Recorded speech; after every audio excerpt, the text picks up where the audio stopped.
filter, heartwarming, at straight to the point.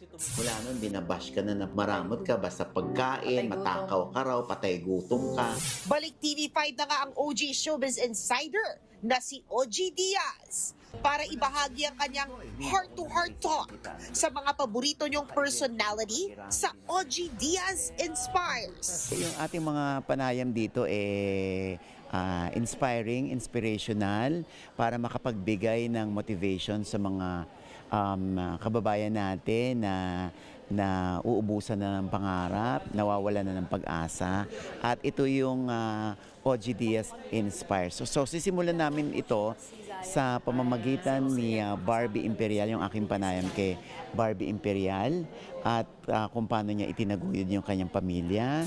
Bukod kay Barbie, naka-line up din sa OG Diaz Inspires sina Aga Bulak, Piolo Pascual, Bini Joanna at marami pang iba. Tutuwa ako dahil sa akin nila pinagkakatiwala yung kwento ng buhay nila, yung mga hindi pa nauukil-kil sa mga press con, sa media con, doon nila sa akin nasasabi. So parang heart-to-heart talk din to. Kaya parang nagpapasalamat ako sa TV5, sa Kapatid Network, dahil pinagkatiwalaan nila ako at ang OG Diaz Inspires.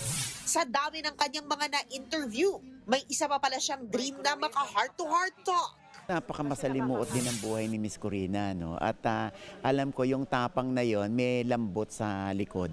Pero bago niya maigess si Corina, si Mama Ogs na muna ang bibisita kay Ate Corie sa face-to-face soon.